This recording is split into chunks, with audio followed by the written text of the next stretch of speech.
Magandang araw sa iyo. Welcome ulit dito sa ating paghimay. Ngayon, isang medyo mabigat pero mahalagang sermon ang tatalakayin natin. Oo nga. Mula ito kay George Whitefield, no? Yung sikat na mangangaral nung 18th century. Tama, yung sermon niyang The Method of Grace. Ang pinagbatayan niya ay isang talata sa Jeremiah chapter 6, verse 14. Ito yung sinasabing pinagagaling nila ng bahagya ang sugat ng aking bayan na nagsasabi kapayapaan, kapayapaan, gayong walang kapayapaan. Tama ba? Yun mismo. So, ang mission natin ngayon, ano ba yung sinakabi ni Whitefield na paraan? Yung method para daw makamit yung tunay na kapayapaan. Yung galing sa Diyos, hindi yung peke. At talagang binibigyan niya ng diin yung pagkakaiba nung dalawa, no?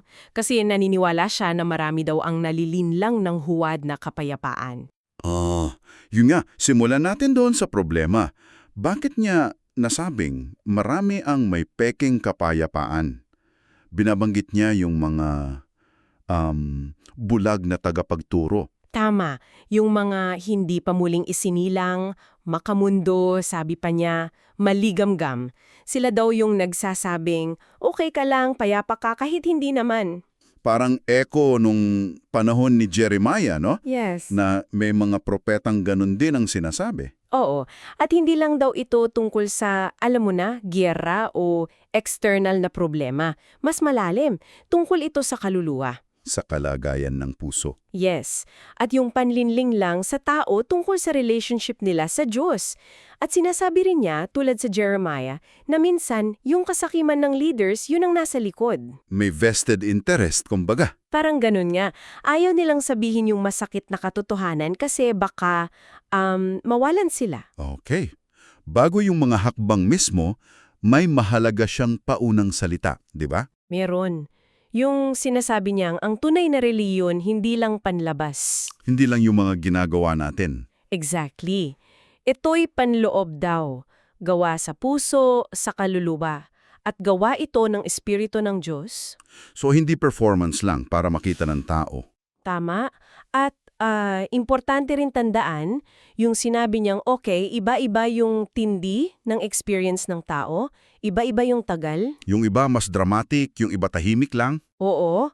Pero kahit ganun, may mga, kumbaga, non-negotiables.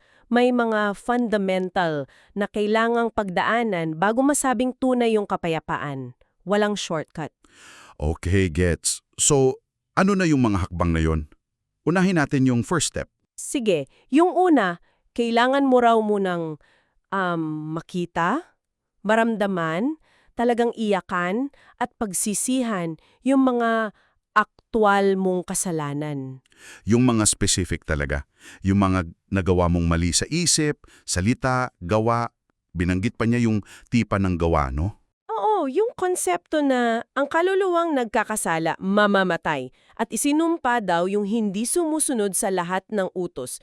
Grabe yung standard. Tapos may tanong siya na parang nakakagising.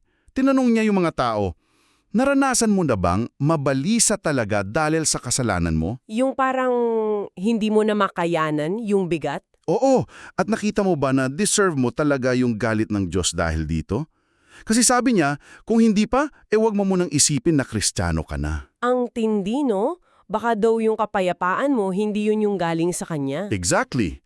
So yung point niya, kailangan ng malalim na conviction. Hindi lang yung konting guilty feeling. Kailangan yung pagkilala na, oo nga, may pananagutan ako sa Diyos dahil sa mga ginawa kong mali. Kung wala yun yung peace mo, baka self-deception lang. Akala ko, yun na yun. Pero hindi pa pala. May second step pa. Oo, meron pa. At ito, mas malalim pa. Hindi lang daw sapat yung mga aktwal na kasalanan. Ano pa? Kailangan daw maunawaan mo yung konsepto ng orihinal na kasalanan, original sin. Yung teolohiya na may minana tayong kasalanan kay Adan. Yung nature natin mismo. Yun na kahit wala ka pang ginagawang personal na mali, may pananagutan ka na raw sa Diyos dahil sa kalikasang ito. Alam kong mahirap tanggapin to for some. Oo, at alam din ni Whitefield yun. Kaya nagbigay siya ng mga parang patunay, no? Sabi niya, tignan niyo yung gulo sa mundo. Yung bakit daw parang naging mailap yung mga hayop sa tao at higit sa lahat yung mga nasa loob natin. Yung pride, galit, inggit, saan daw galing yun? Hindi naman pwedeng galing sa Diyos yun. So, para sa kanya, ang tunay na pagkaunawa dito ay yung pagkilala na, wow, kahit dahil lang sa minanang nature na ito, kung hahatulan ako ng Diyos, He is still just. Makatarungan pa rin siya. At yun daw yung nagiging pinakamabigat para sa mga tunay na nagsisisi. Hindi lang yung mga nagawa, kundi yung ugat pa rin sa puso. Yun mismo. Yung kasalanang nananahan pa rin. Okay, grabe. Ito na yung pangatlo. Para sa akin, ito yung isa sa nakaka-challenge. Ano yon? Yung kailangan mo raw makita na kahit yung mga pinakamabuti mong gawa, yung mga good deeds mo. Yung pagtulong, pagdarasal, pagsisimba. Oo, lahat yan kulang pa rin daw. Parang maruming basahan pa rin sa mata ng Diyos kung yon ang inaasahan mong magliligtas sa'yo. Ito yung self-righteousness, no? Parang ganun. Kasi sabi niya, pag nagigising daw ang tao sa kasalanan, ang unang reaksyon ay magpapakabait na ako, gagawin ko na lahat. Akala niya kaya nang ayusin. Pero paliwanag ni Whitefield, theological ulit, yung taong hindi pa muling isinilang, hindi naman daw talaga kayang gumawa para sa tunay na glory ng Diyos. Bakit daw? Kasi nasa laman pa. At anumang hindi sa pananampalataya ay kasalanan, kahit daw Kristiyano na, may halo pa ring imperfection yung gawa. So kailangan mong masuka yun. Yun yung term niya, no? Masuka sa sariling katuwiran. Oo, medyo matapang na salita, pero yun yung point. Kailangan mong makita na walang-wala kang maipagmamalaki sa harap ng Diyos sa sarili mo. Bitin lahat. At yun daw yung huling Diyos-Diyosan na kailangan tanggalin sa puso. Yung pagtitiwala sa sarili. Tama, kasi hanggat nandyan yan, hindi ka raw talaga lalapit kay Kristo ng buong pagpapakumbaba. Wow. Okay. Sunod-sunod na to. May ikaapat pa. Ano naman to?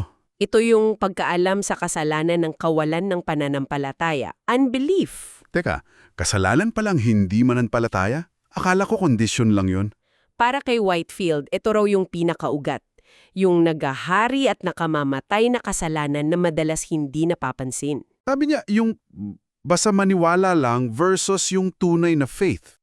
Sabi niya, yung basta maniwala lang na may Diyos, may Biblia, na buhay si Jesus, kahit daw demonyo naniniwala niyan at nanginginig pa nga. Oo nga naman. Yung tunay na pananampalatayang nagliligtas, gawa daw yon ng espiritu sa puso. Hindi mo kayang i-produce sa sarili mo. So, yung problema daw, marami ang akala nila nananampalataya na sila dahil lang nagsisimba or something. Oo, dahil ipinanganak sa Kristiyanong bansa o pamilya. Pero hindi pa nila naranasan yung parang conviction ng spirito na, uy, sa totoo lang wala kang tunay na faith. Hindi mo kaya to mag-isa. Kailangan mong mapagtanto yung helplessness mo sa area na to. Yon. Tapos dahil doon mapapasigaw ka sa Diyos, Lord, hindi ko pala kaya. Bigyan mo ako ng pananampalataya. Grabe. So, ang daming kailangan ma-realize tungkol sa sarili. Ang sama pala natin. Sa gawa, sa nature, pati sa kabutihan, tapos wala pang faith. Medyo ganun nga yung dating, no? Parang dinudurog ka muna. Pero may purpose yon. Ano yung purpose? Dito na ba papasok yung good news? Yung ikalimang hakbang? Exactly. After mo makita lahat ng yan, yung total inability mo, yung kasalanan mo, dito na yung pag-asa. Yung ikalima, yung aktibong paghawak pagkapit. Sa pamamagitan ng pananampalatayang bigay na rin ng Diyos. Oo. Saan kakapit? Sa perfecto at sapat na katuwiran ni Hesukristo. Yung righteousness niya. Ito yung sinasabing ibinibihis sa atin. Parang ganun. Gumagamit si Whitefield ng mga talinghaga. Dito, paglapit kay Kristo, lumapit kayo sa akin lahat kayong napapagod. Tapos yung parang ikinasal kay Kristo. At dito na raw magmumula yung tunay na kapayapaan. Yun. Hindi yung peace na gawa-gawa mo lang. Ito yung peace na si Kristo mismo ang nagsasabi sa kaluluwa mo. Yung parang ilog daw na dumadaloy. Kapayapaang hindi maabot ng pag-iisip. At hindi ito passive, no? Kailangan mong actively kumapit. Oo, isang aktibong pagyakap, pakikipag-isa kay Kristo through faith. Okay, malinaw na yung 5 hakbang. Ngayon, may mga specific siyang mensahe, diba? Unahin natin yung para sa mga naniniwalang nakadaan na dito. Yung may tunay na kapayapaan na. Meron. Sabi niya, purihin ang Diyos para sa kanila, pero may paalala agad. Ano yun? Bawal mag-relax. Parang ganon. Sabi niya, huwag umasa lang sa past experience. Kailangan daw, araw-araw, patuloy kang lumapit kay Kristo bilang makasalanan pa rin. Na nangangailangan pa rin ng grace. Oo.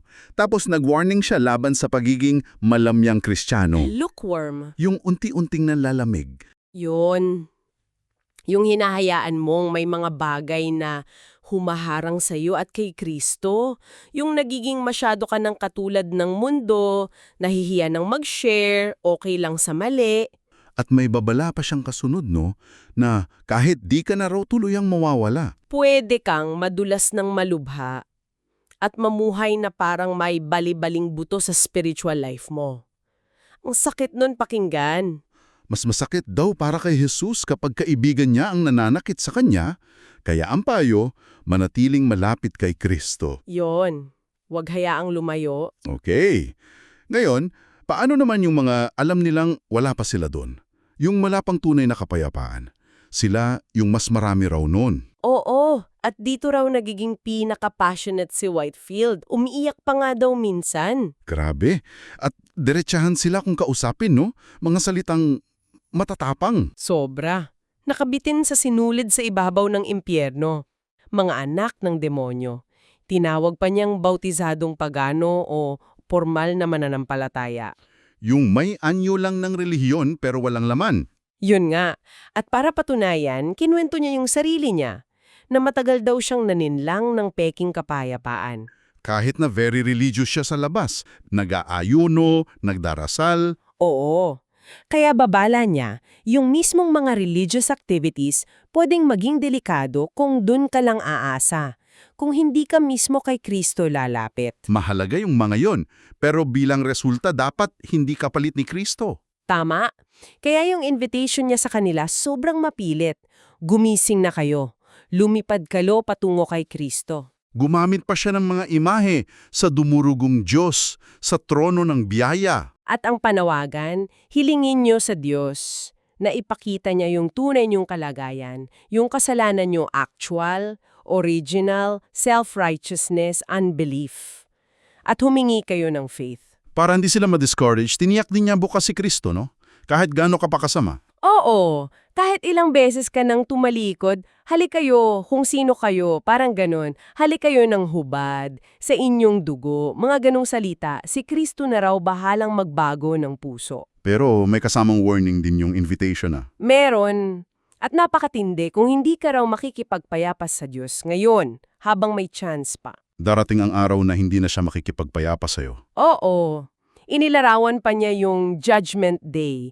Yung mga hindi nagsisi, kakalad ka rin daw ng demonyo, ihaharap kay Kristo, tapos maririnig yung hatol. Lumayo kayo sa akin mga isinumpa. Nakakatakot isipin. Grabe. So, para ibuod itong lahat, ano yung pinaka-takeaway natin kay Whitefield dito? Siguro yung pinaka-central message niya ay, ang tunay na kapayapaan, hindi yan automatic. Hindi rin yan dahil lang relihiyoso ka o mabait ka. Kailangan ng proseso. Isang malalim, pinapatnubayan ng espiritu na paglalakbay. Oo. Na nagsisimula sa pag-amin sa lalim ng kasalanan mo. Sa lahat ng anyo nito. Para itulak ka na kumapit lamang kay Kristo at sa kanyang katuwiran para sa kaligtasan at kapayapaan. Wala nang iba. Yun nga. At dahil ganito ka-challenging yung proseso, nag-iiwan talaga ng tanong para sa iyo na nakikinig, no? Yung tanong na, Saan ba talaga nakasandal yung kapayapaan mo? Dumaan ka ba dito? O baka yung peace mo, yung huwad na binabalaan niya? isang seryosong self-examination talaga ang kailangan. At bilang final thought na iiwan natin sa iyo, mapilit si Whitefield sa agarang aksyon. Lumipad para sa buhay mo. Kumapit kay Kristo. Tama! So pagkatapos marinig lahat ng ito, lalo na yung mga pag-amin sa kasalanan, ano kaya ang itsura sa araw-araw na buhay ng tunay na kumapit kay Kristo? Paano mo i-maintain yung peace na yun? Lalo na kapag may mga pagsubok o tukso o yung feeling na nanlalamig ka. Yan siguro ang magandang pag-isipan mo pa ng mas malalim after nitong usapan natin.